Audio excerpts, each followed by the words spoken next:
America இஸ்ரேலாக இருந்தாலும் சரி, ஈரானாக இருந்தாலும் சரி, மக்களையும் மக்களின் வாழ்வாதாரங்களையும் அழிக்கக்கூடாது. இராணுவ கேந்திரங்களையும் இராணுவ தளவாடங்களையும் மட்டும் குறிவைக்க வேண்டும். மக்களையும் மக்களின் வாழ்வாதாரங்களையும் யார் அழித்தாலும் அதனால் பாதிப்படைபவர்கள் அப்பாவி மக்கள்தான். இந்த அழிவுகளால் ஏற்படும் இழப்பு எதனாலும் ஈடு செய்ய முடியாது. இந்த அழிவுகளில் இருந்து மீண்டு வருவதற்கு பல தசாப்தங்கள் தேவைப்படும். இவ்வாறு அழிப்பது மனித குலத்திற்கே செய்யும் பெரும் தீங்காகும். மானுடத்தை அழிக்கும் கொடும் செயலாகும். அமெரிக்கா, இஸ்ரேல், ஈரான், மேலும் போரில் ஈடுபடும் எந்த நாடும் மக்கள் மீதும் மக்களின் வாழ்வாதாரங்கள் மீதும் குண்டுமலைகளை பொழியக்கூடாது. அப்படிப்பட்டவர்களை சர்வதேச குற்றவாளிகளாக அறிவித்து தண்டனை வழங்க வேண்டும்.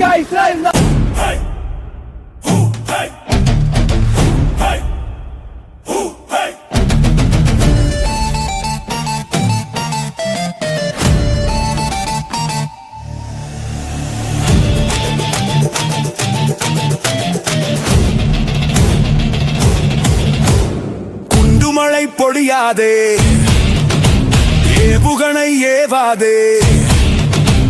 இறப்பவர் எல்லோரும் மனிதர்கள் தான், அழிவது எல்லாம் மானுட சொத்துக்கள் தான். போரை நிறுத்திடு, மனிதம் காத்திடு, அன்பு காட்டிடு, அமைதி நாட்டிடு.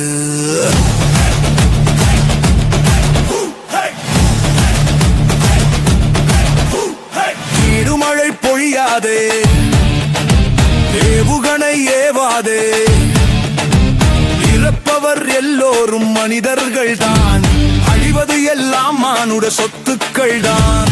போரை நிறுத்திடு, மனிதம் காத்திடு, அன்பு காட்டிடு, அமைதி நாட்டிடு.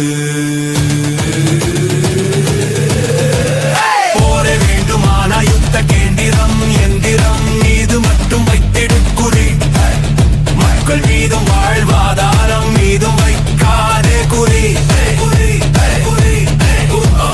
மீறுவோரை அறிவிக்க வேண்டும், யுத்த கைதிகளை அளிக்க வேண்டும், தண்டனை மிகவும் கடினமாய்.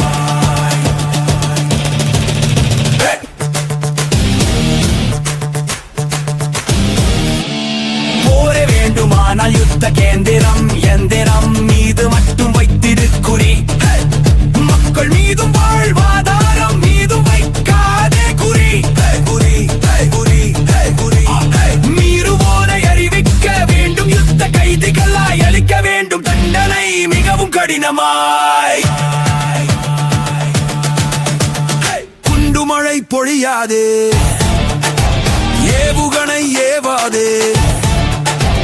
இறப்பவர் எல்லோரும் மனிதர்கள் தான், அழிவது எல்லாம் மானுட சொத்துக்கள் தான்.